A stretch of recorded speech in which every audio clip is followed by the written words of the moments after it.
All right, guys, we today are here with Barney Harl and Russell Bridge, direct from the scorching hot site of the UK. I guess you guys are suffering a heat wave there, so we're going to try to make this a cool interview, see what we can do. So, guys, if you would, let's start with Barney and then Russell. If you could introduce yourselves to the audience and tell them a little bit about your recumbent history and maybe racing history.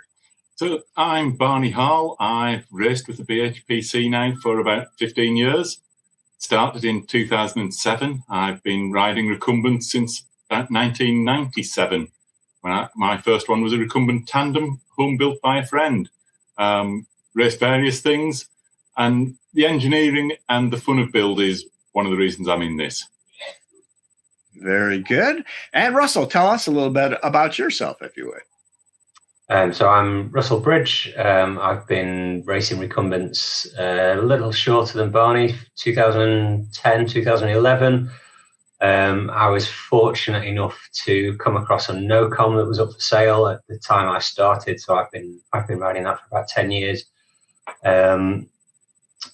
Borrowed various other trikes and bikes along the way, and have had an increasing interest in streamliners since starting following Battle Mountain with Sam Whittingham cracking 80 miles an hour, whenever that was, 2008, was it?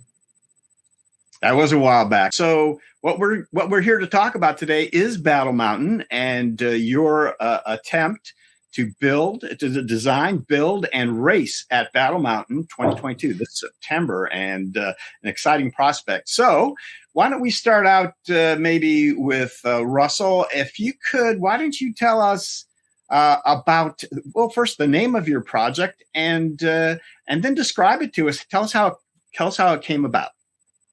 Well, so the bike's called Seventyseven. There's a few kind of reasons for that. I was born 77. The UK record is 76 miles an hour, so it would be incredible if we got to go 77. I'm not sure that's going to happen, but we'll give it our best shot. The project came about. I was the rider for London South Bank, their project, in 2018 and 2019. I got brought in very last minute on both attempts. We went out there with quite an untested bike that we had to rebuild extensively out there. Phenomenal project for the students. Working in the field for engineering students was incredible, but we didn't get to go very fast. We only got a couple of runs down the course. So I decided about 18 months ago that I'd start my own team. What was the name of that project and streamliner, Russell? The previous? It was Suit Dragon. So it was London South Bank entered Battle Mountain with a bike, Suit Dragon, and then a year later it was called Velociraptor, renamed to Velociraptor after we rebuilt it extensively out of parts mostly salvaged from the local scrap heap in Battle Mountain.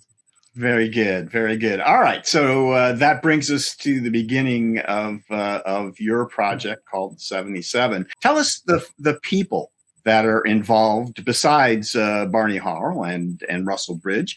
Who else is involved in this project? So we've got two other BHPC members, Andrew Sidwell and John Lucian. Both are fast riders who've tinkered extensively. They'll be really good people to have out here, out in Battle Mountain. And I think both of them have had an interest for the past few years, following what we've done, what Dave Larrington's fantastic reports that he does when he's out in Battle Mountain. So as well as that, I've got my partner Bernie coming out, and we're bringing our two 14-year-old daughters as well to help out. Twins. Twins, yeah. I suspect we'll be mostly lounging around the pool, but they'll be roped into launch and catch, I think, if we can. I've got to say, Bernie's been one of the most important people in this project, in that she allowed us to cure the resin for the moulds in her living room. Not many wives allow that. That is, yeah, you've got to make some, I think you got to make some allowances when you have a husband that is doing what Russell is doing. All right. So why don't we start diving into this?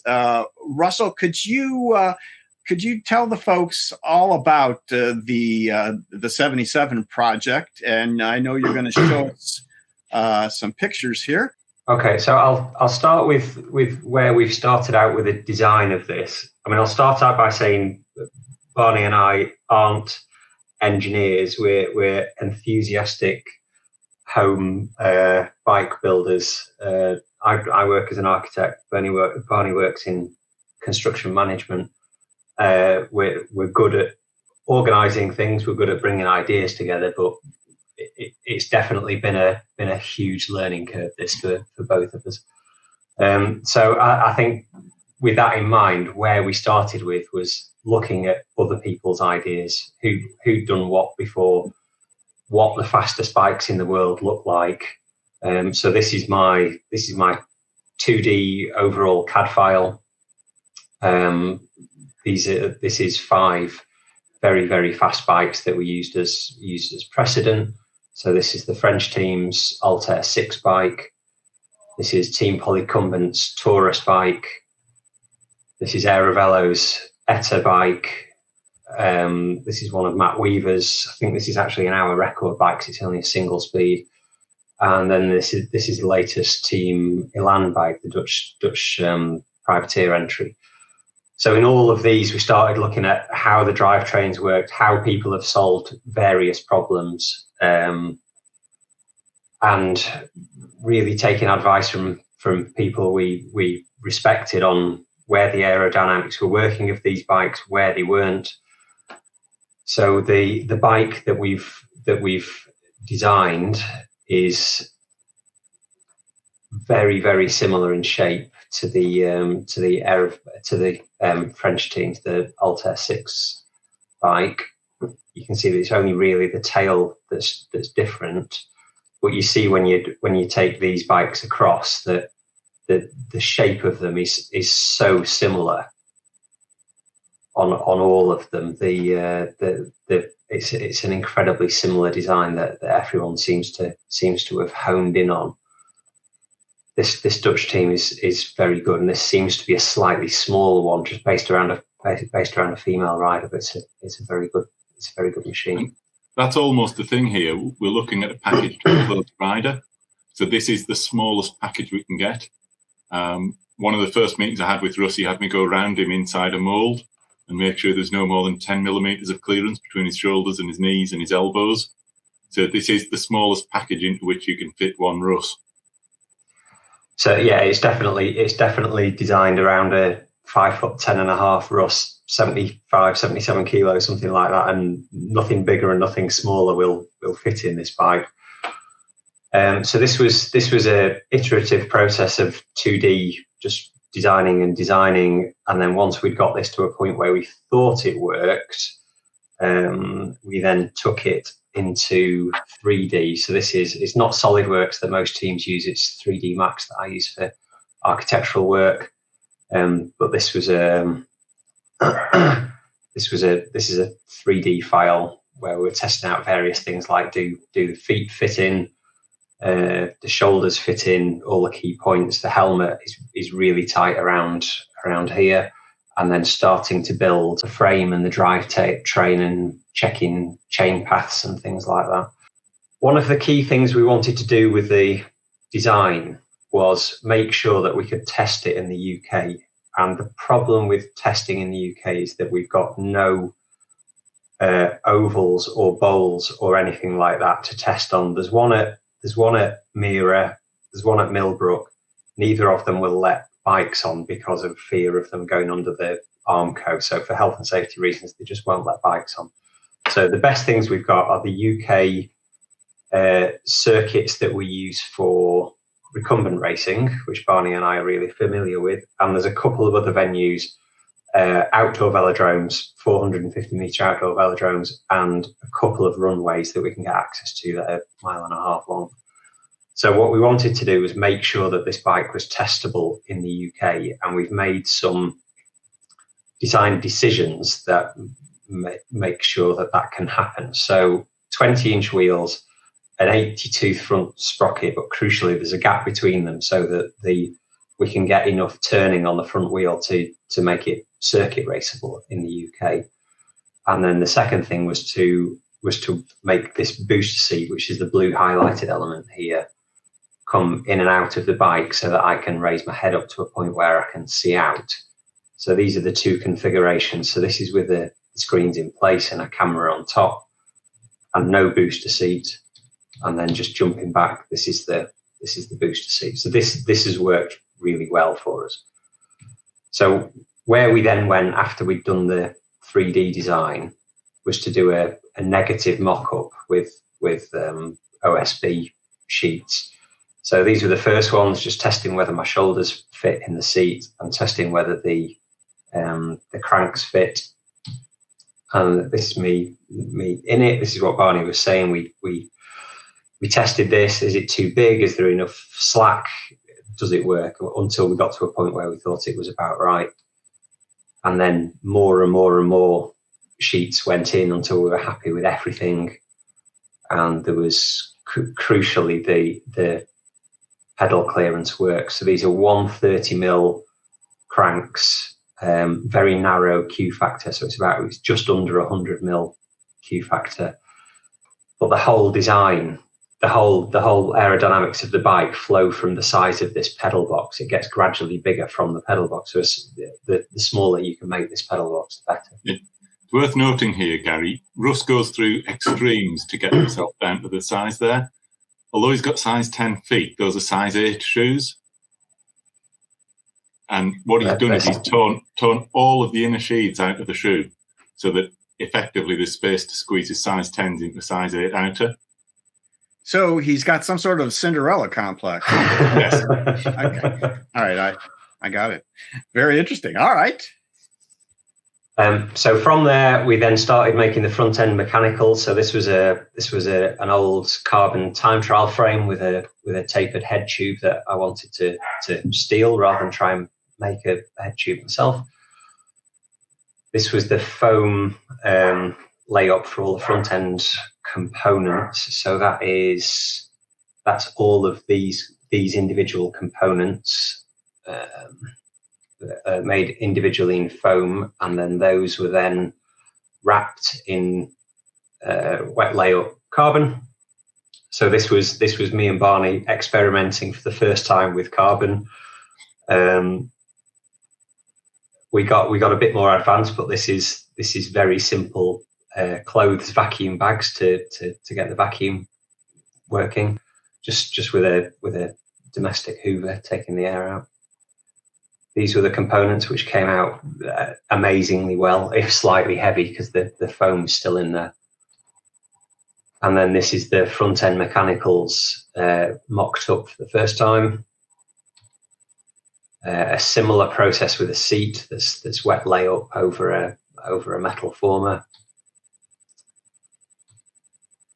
These were the cranks, which is just a pair of steel kids cranks, 150mm that were cut down and re-welded to take the Q factor down even further.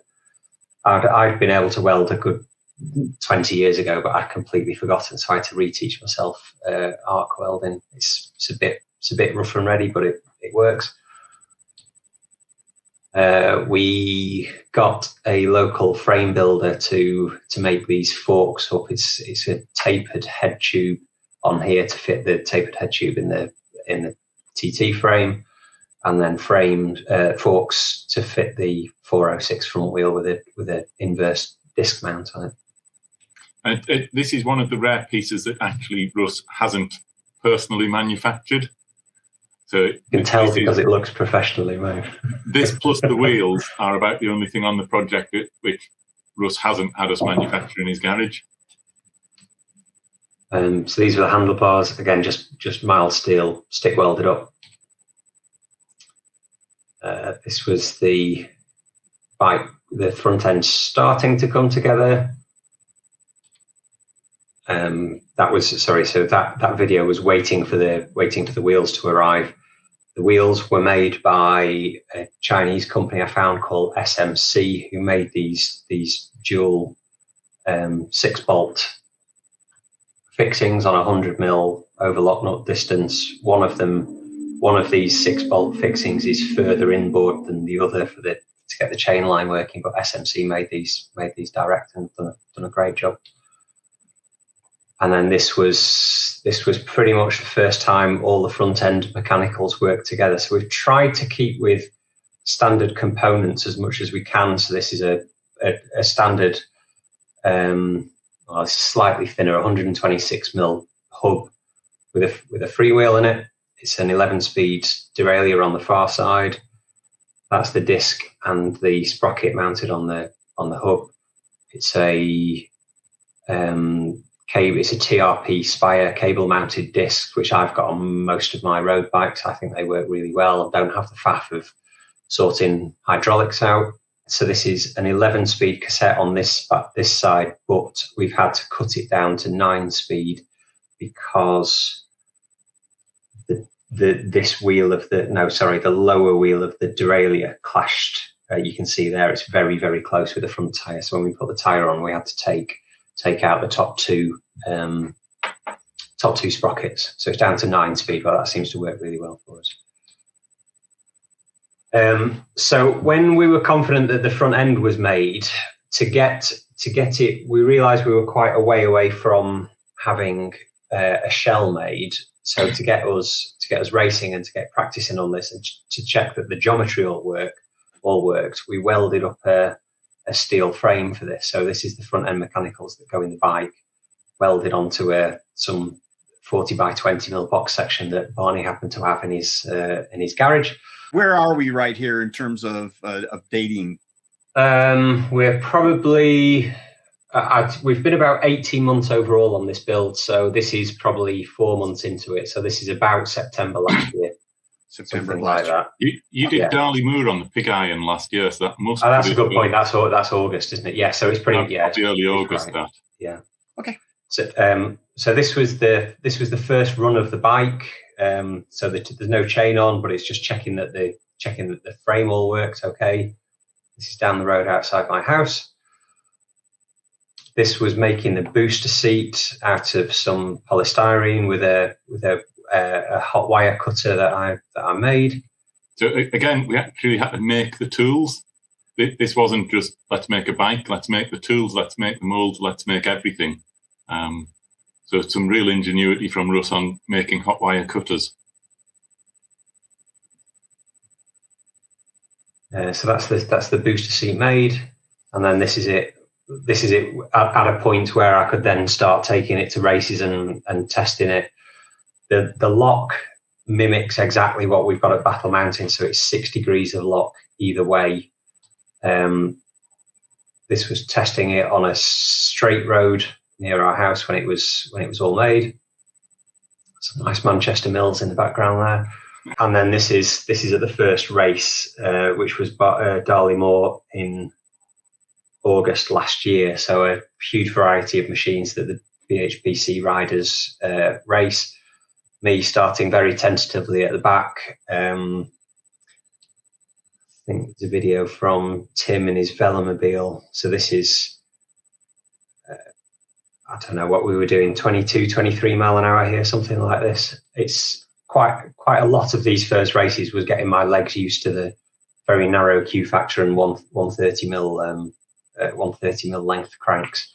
You get real pain in your shins until you're used to it. This was a month later, once I'd got a bit more used to the steering at a tighter track down in the south of England. But quite strange that you can't go slow round the corners. You've got to go fast and lean rather than steer. So there's a point kind of below about 16 mile an hour where you can't go around the corners. But then it's quite, you just need to take some brave pills before you go around the track. And then once winter set in and the BHPC racing stopped, we thought it'd be a good idea to try and get this working on rollers. So we got hold of some cheap rollers off eBay that weren't long enough. Normal bike wheelbase is about 1 meter, and whereas 77 is about 1.2 meters. So took the rollers out, remade this with some lengths of timber. Tried to start riding it, which didn't go very well at all. The main reason for this was because that we stupidly had put these rollers back to front on here, and what we hadn't realised was that the steerable front wheel needs to go on the single roller. So as soon as we turned it round, it started getting a little bit easier. Still really wobbly for the first few times. Russ, thank you for putting these in. This is really the video that I wanted to show the viewers of you falling off the rollers. This was getting a bit faster on the rollers. So through winter, I've been practicing every few days, mainly just building up the right muscles. And then we got to a point where we couldn't put off building the shells any longer. So we started off with quarter scale tests. So this was a quarter scale plug that I got machined down. So these are about 600 mil long. What's that? About 2 foot long. That we did for testing purposes, just to teach ourselves how to make the mold, the plugs and the molds and the shells. It's worth saying I've done quite a bit of composite work with bolts before, but had never worked with carbon. And Russ was really nervous about all of this, and we've learned this. We've got to say, great shout out to the guys at Easy Composites, whose videos on YouTube can teach you so much about composite engineering, and without them would have been stuck. The number of nights we stood around in that garage watching and re-watching 30 seconds of a video on the tablet was incredible. Yeah, we realised that some of the teams that are entering are hugely more advanced than we are. That, you know, the stuff that Polycumbent are posting on their workshop in Turin is phenomenal. That's real pro level stuff. We're not there, but we're not far behind. So this is gel coat going on, coupling coat, and then the Unimold system. And then flipped upside down and polished up. These look like this. You can see they're fairly rough. There's a few dints in there, a few scratches. But what that allowed us to do was make some quarter scale tests of the shells. So this is us trying out infusion molding technique. And there's the advancement. We've gone up from a Henry the Hoover to actually a proper vacuum pump.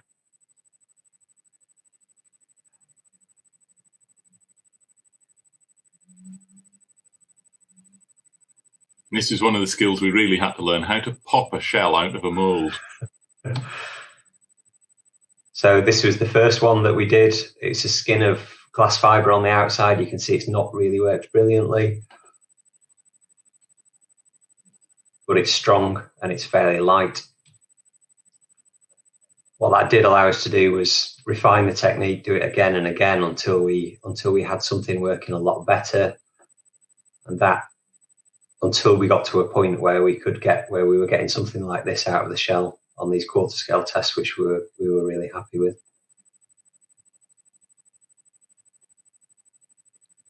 And then we couldn't put this off any longer. These were the full size molds that a company in London machined for us. These are the full size plugs.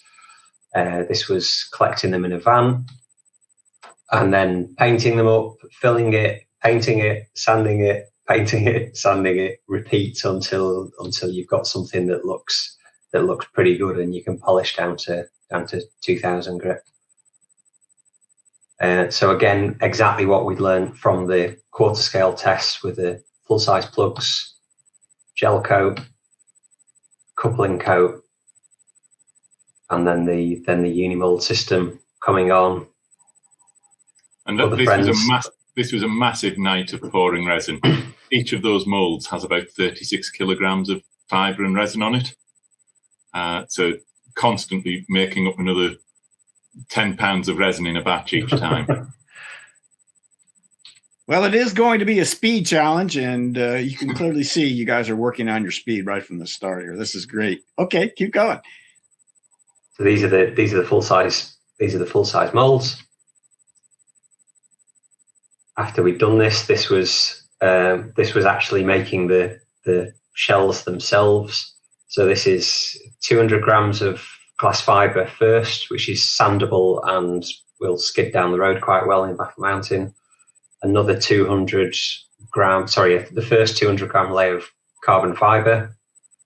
Second layer of carbon fibre going in, and trimming it up all the way around the edge, just to try and keep this as neat as possible. And then a core material. So this is again from Easy Composites, a core material called Lantor Soric. That's a 3mm core. Lots of standing around thinking, working out where to cut it, and then one more layer of carbon fibre on the inside, and then the final layer of carbon Kevlar, just to get some crash protection in case something goes spectacularly wrong when we're out there and we have a huge crash. So then this is the infusion layer on the right hand side, and then vacuum bagging it on the left hand side. This is a great stop motion of the infusion coming through the whole shell that the vacuum pump on the end is sucking through. Very nervous here. There's not much you can do other than standing around watching and praying that I don't know, what was probably 1,000 quid's worth of material is gone into this. I think this is where you appear back with a cup of tea, isn't it, at some point? What you also notice is while we were doing that resin infusion, we were both in T-shirts. We had the heating on in that garage over winter to some extreme temperatures. I dread to think what it's done for Russ's electricity bill. Yeah. So this was a lot. This was popping the molds out of the shell, which for a few seconds there was actually, I don't know, what, an hour's worth of work, Barney, to all those strips of cardboard. We went through some cardboard wedges that night. So this was trimming up the molds. So you've got two very neat edges to join together. As Barney mentioned before, this was them curing in my living room for a few days at a temperature that was far higher than the garage. This was back in the garage then, putting the hull formers in. So the rear wheel gets mounted at this end, and this is a mount for the bottom of the front end mechanicals. And then you've got 3 strips here, a top mount for the front end mechanicals, a roll hoop that's at the front of the hatch, and a roll hoop that's at the back of the hatch.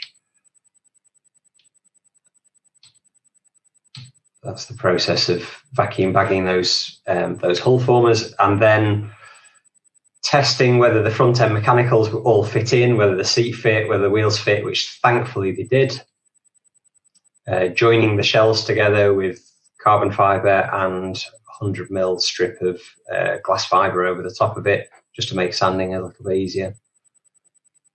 Bagging the 2 halves when they've been joined together, leaving those for a few days to cure. And then a fantastic point where we finally got to see the full size bike.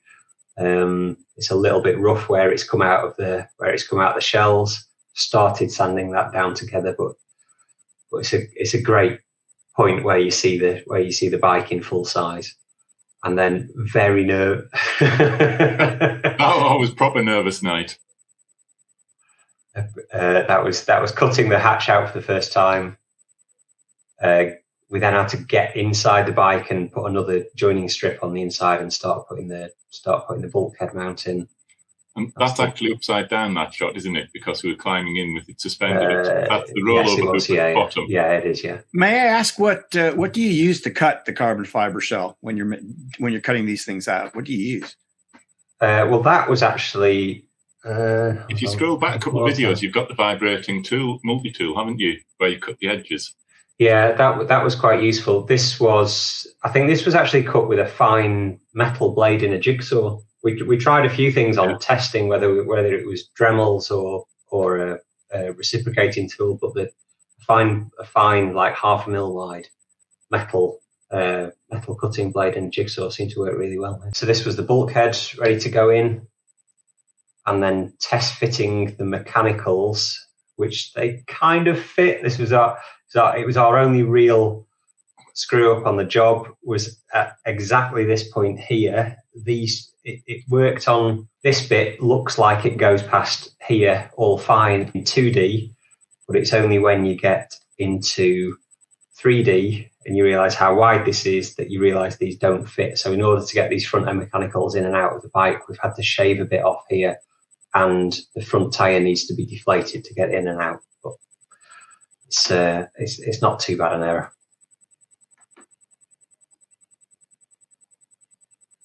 See, it's a bit of a squeeze, but that's how the front end mechanicals go in. So this was the first proper fit of everything: rear wheel, the seating with a bit of padding on it, front end mechanicals.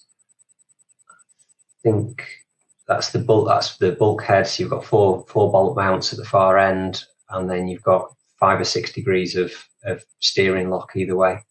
But it's very, very tight in there. This was the bike's first test ride with my daughter Amelia in the driver's seat. And then in preparation for our first test ride, we made a Kevlar shell just so that when we fell over, it gave a bit of abrasion resistance on the side. That's the Kevlar shell, and then a few other little final bits for it. This is a cover for the rear wheel so that when the rear wheel's spinning, it will pump air through this tube. So that's how I get air to my face when I'm in the bike. You get air coming through here, and then it turns round and squirts at my face when I'm in the bike. And then the 4-point harnesses going in. Test fitting those. I can't explain how much trepidation there was on this from everyone. It was horrible. We'd had 2 or 3 goes on the flat running track, but that bank doesn't look like any sort of bank. It's about 12 degrees, and it was just horrific trying to walk on the bank, support you. We were all nervous. Nobody would give it any effort. Yeah. And that, when you talk about timeline, Gary, that's about 12 months in. Yeah, this was March, I think, this year, wasn't it, when we got this? But we were here for a couple of hours. We quite quickly realised that we could do a lap. We could then do 2 laps. We could work out, how fast we were going. It was quite windy on the day, so we had a bit of side wind to contend with. But we quite quickly got to a point where we were confident in riding without the shell on. So would you say this is the point where you felt like you could do this? I mean, you up until now, you didn't really know with the shell on, which is how you would ultimately be testing it. You felt good about it at this point. Yeah. This was a 2-hour session where at the start we could have quite easily just written off the last 9 months and said this has been an entire waste of time, to get to a point where where we were lapping at high 20s, like 28, 29, 30 mile an hour. The first couple of laps, we stood there very nervously running around the track watching him. Within about 2 or 3 goes, we were then grabbing stopwatches and trying to work out how fast he was going. It was great that he progressed so quickly. So this was about a month later then. So this is one of the UK cycle tracks that we were testing on. If I press play here, you can see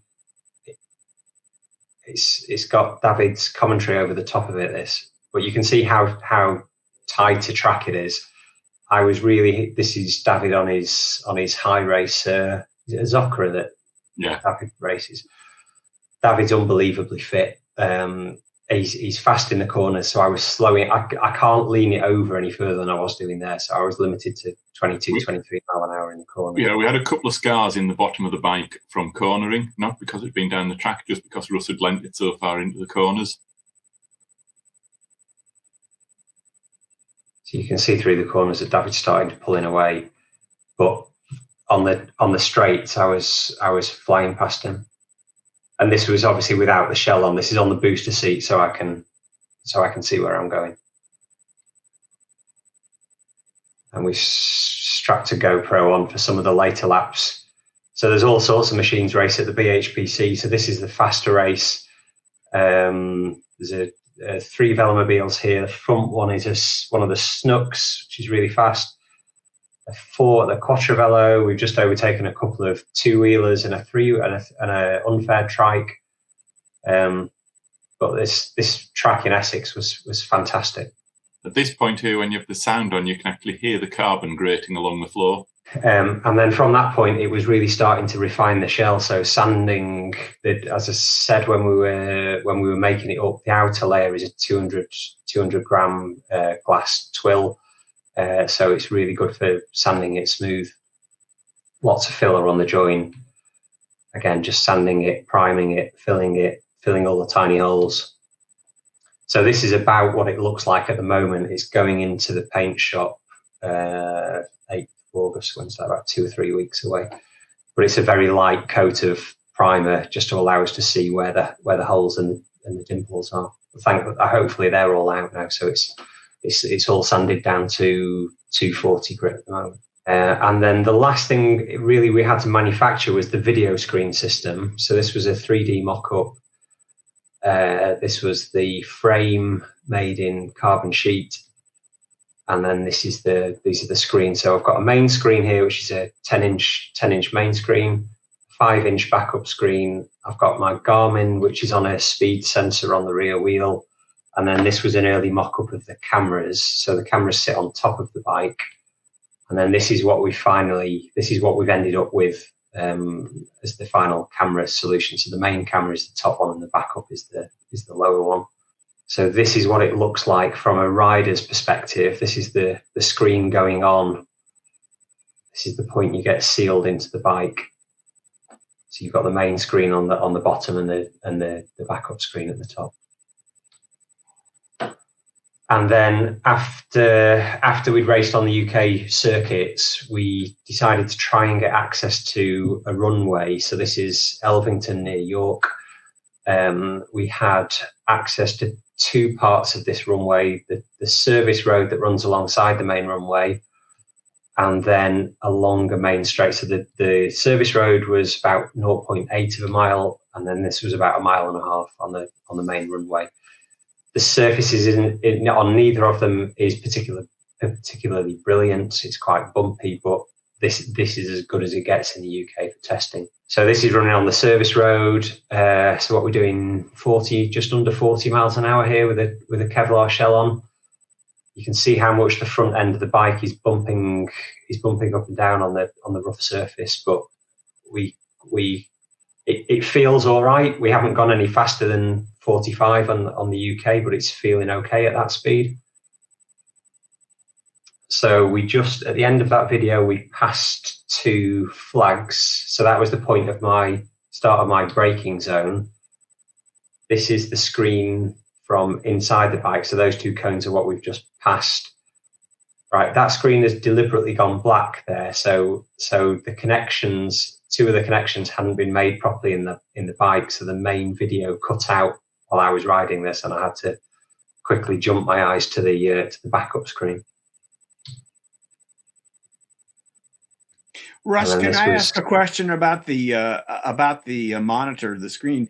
Did it take some getting used to learn to ride with a monitor without any outside visual?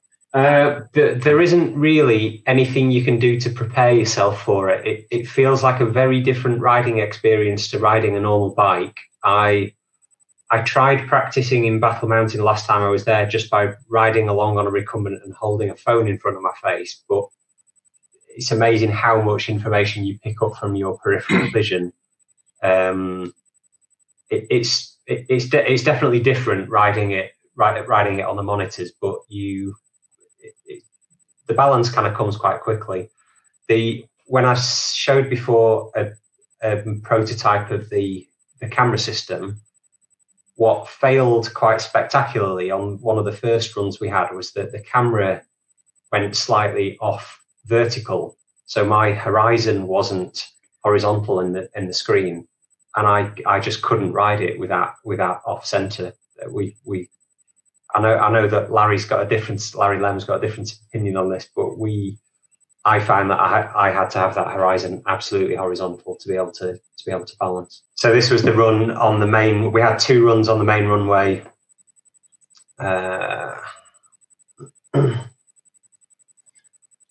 At this point, I was driving the chase car.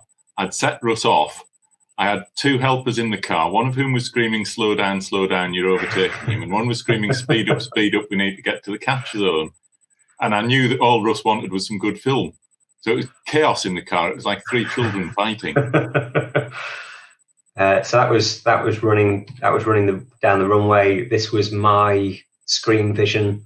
You can see the resolution isn't very good on this. This is just on the DVR that's on the screen. The actual resolution is quite a lot better than this on the actual screen.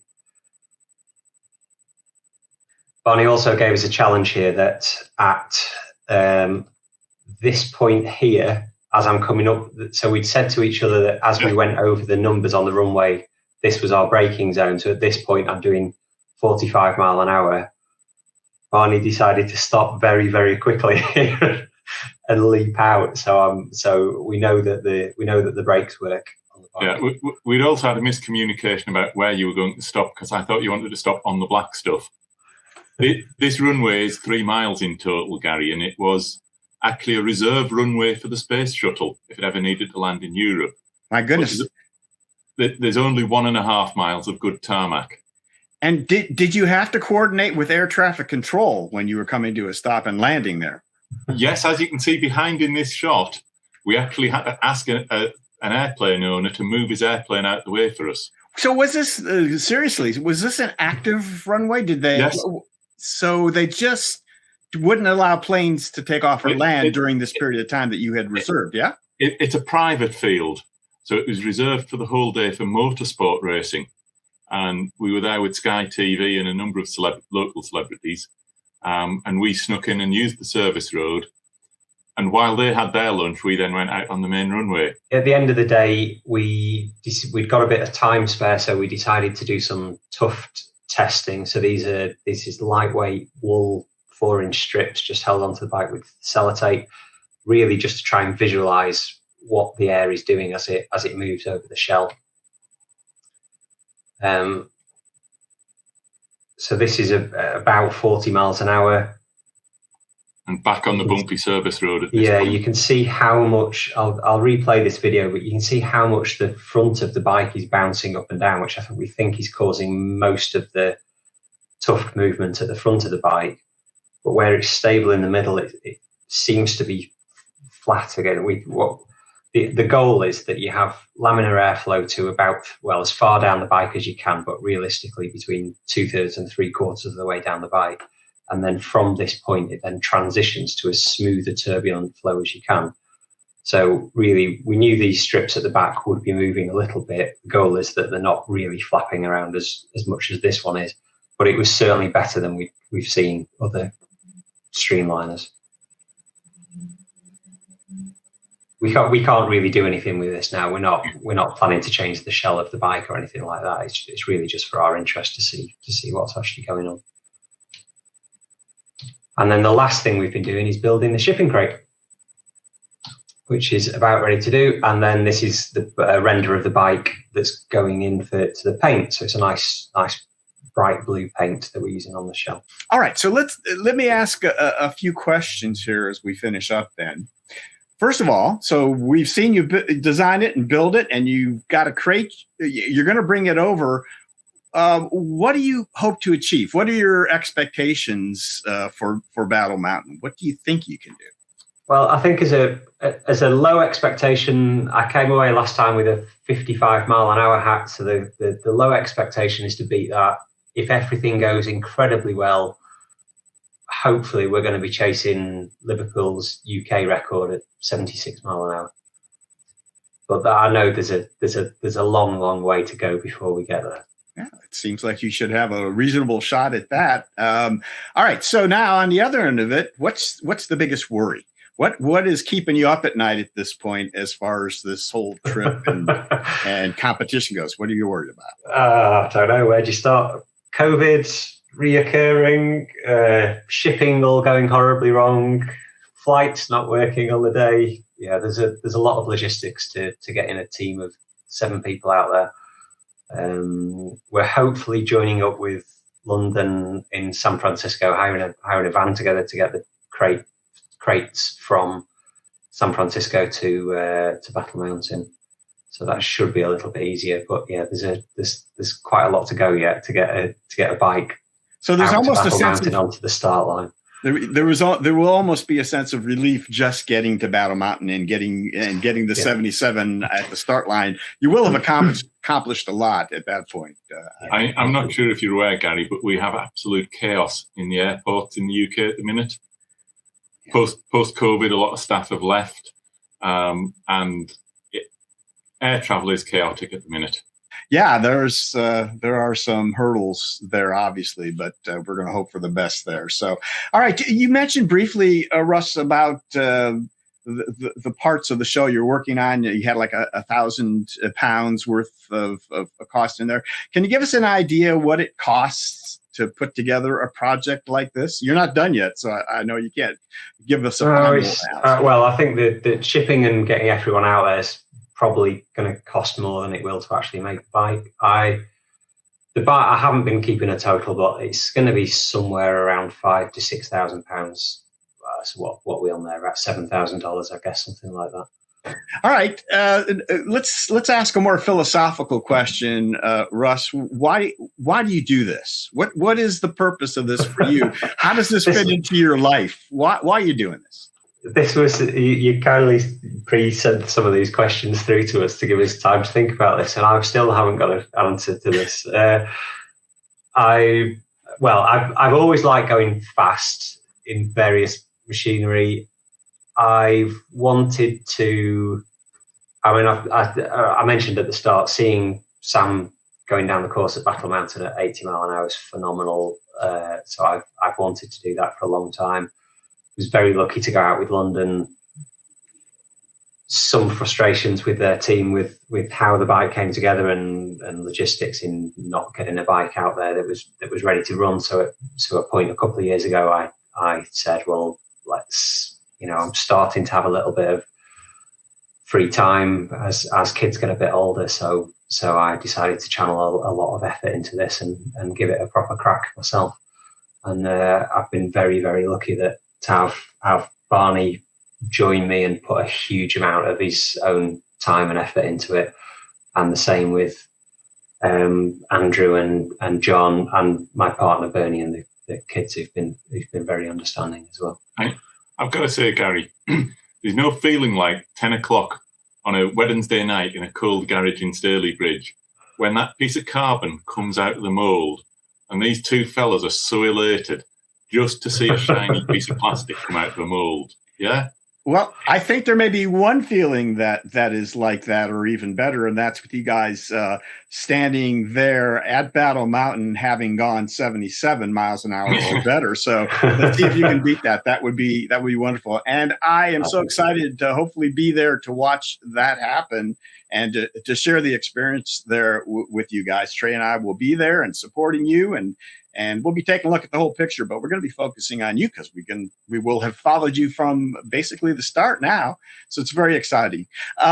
Any final thoughts, Barney? Final thoughts from you? Yeah, I've talked to a lot of people, and a lot of guys I work with are amazed by what we're doing. It is hard to get to Battle Mountain, but anybody can build a bike. Have a go. The feeling is incredible when you ride and push off on that bike that you've built for the first time. And Russell, what about you? Well, I think I've probably said everything I need to about the bike. But for anyone that's watching this in the UK, then come and join us racing at the BHPC. It's a fantastically open, all-encompassing, very welcoming event.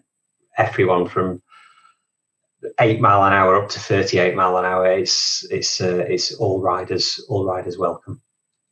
And I'll throw my 2 cents worth in, or 2 pence, or whatever it is. The British Human Power Club, guys. Honestly, as far as I'm concerned, the best recumbent club in the world. I'm familiar with many of them, but these guys are amazing, very welcoming. If you are interested at all and you're in the UK, join those guys. I've joined them from afar. So, all right, I think we're going to leave it there.